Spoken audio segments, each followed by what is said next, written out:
une personne sans référence. Shalom à tous, nous sommes très heureux d'être encore chez vous en ce début d'année 2021 et au nom de toute l'équipe Livre en Sué, nous vous souhaitons bonne année 2021. Nous savons que chacun de nous a essayé déjà de faire ses projections en 2021, déterminant ses objectifs de cette année, mais nous voulons vous rappeler de ne pas oublier un des objectifs majeurs essentiels, les livres ou la lecture. Vous pouvez par exemple déterminer un livre par mois ou des livres par mois. Ça dépend aussi de votre possibilité d'entrer en contact avec un livre. Du fait que dans chaque nouvelle année, il y a des nouveaux défis et nous devons les anticiper par des nouvelles informations ou des nouvelles connaissances. Par exemple, ou encore parler d'une connaissance encyclopédique. Savoir un peu tout de quelque chose et aussi un de tout. C'est-à-dire qu'avoir une information un peu sur tous les domaines, parce que nous ne savons pas toujours la nature, le défi qui se présentera au-devant de nous tout au courant de l'année. Donc, la lecture est tellement majeure. Aujourd'hui, nous sommes dans notre session de livres inspirés, apprendre par les livres ou la lecture ou le témoignage d'un livre. Nous allons apprendre par ces livres-ci de Bishop Oyedepo. Ces livres-ci de Bishop Oyedepo, Exploits dans le ministère. C'est un livre riche et je vous recommande encore dans ce début d'année de commencer déjà à les lire et à chercher cela. C'est un livre de plus de 410 pages et ça contient en moins une affaire de 34 chapitres répartis ou regroupés en 6 parties. La première partie, ça part de ministère et son appel. La deuxième partie, c'est le fondement du ministère. Troisième partie, ça part de l'échelle des exploits. La quatrième partie, ça part de la structure du ministère. La cinquième partie, c'est financer le ministère. Et la sixième partie, ça parle de relations le ministère. C'est l'auteur de ce livre. Il sait un peu de partager son expérience ministérielle. Toute dans sa vie, le Seigneur sait qu'il a fait accomplir sa mission sur le ministère, tout ce qu'il a appris dans le ministère de sa vie, il a essayé un peu de partager ça dans ses livres.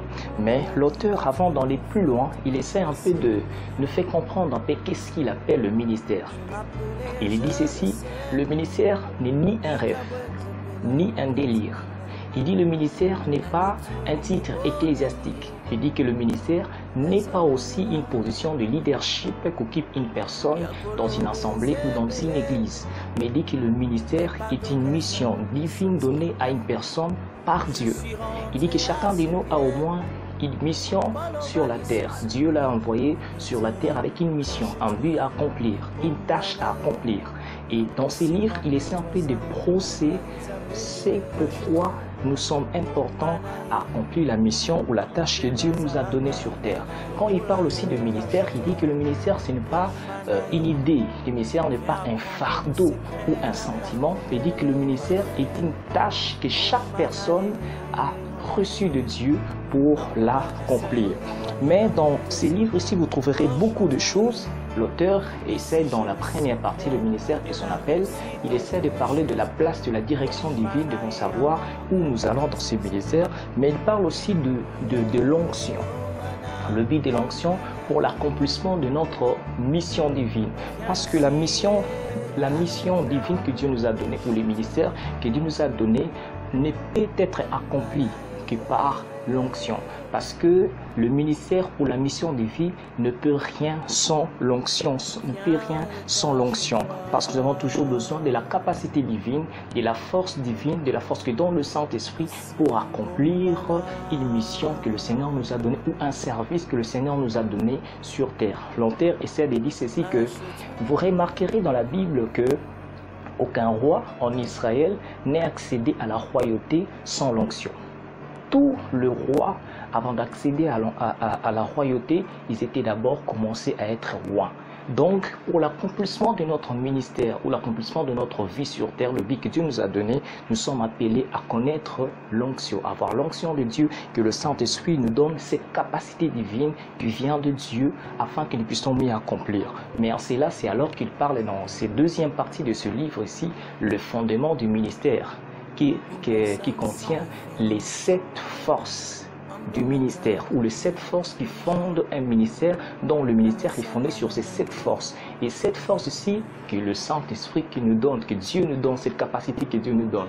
La première de force, c'est la force de la foi qui fonde le ministère. La force de la foi, il part de la force du zèle, il part de la force de la confiance, il part de la force de l'humilité, parce que l'humilité doit être une force pour l'accomplissement de notre mission sur terre, de notre ministère, de notre service. C'est l'humilité aussi.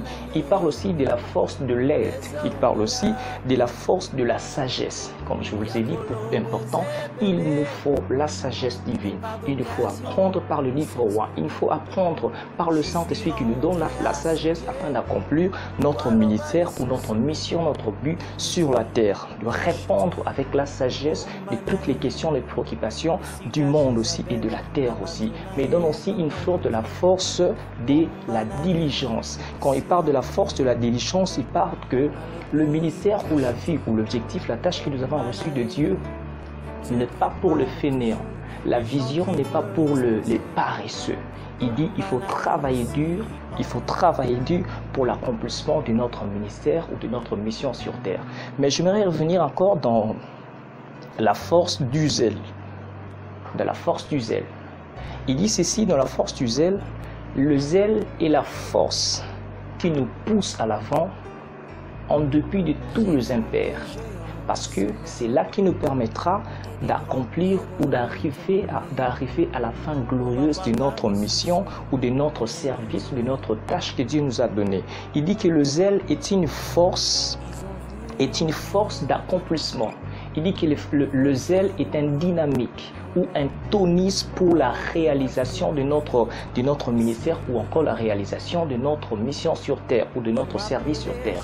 Mais de celui nous disons que le zèle nous pousse à accomplir l'impossible parce que le défi dans la vie de la vie ou de notre marche, on a besoin du zèle, on a besoin du zèle.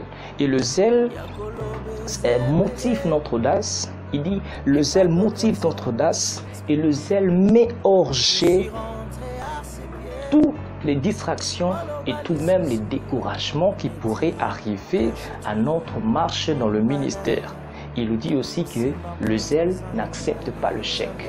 Un homme zéleux n'accepte pas le chèque. Il donne un exemple de celui qui a créé l'électricité. Un jour, on lui pose la question, c'est qu'Isaac Ward, on lui pose la question un jour, combien de fois tu as eu à échouer?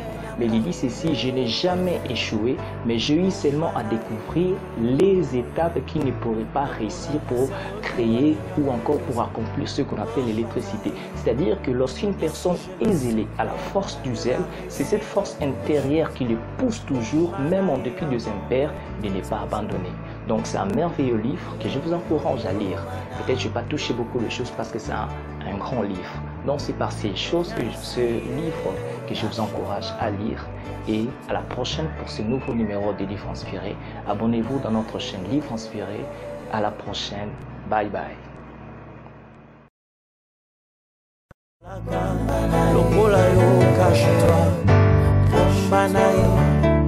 Viens apprendre le secret d'un parcours parfait.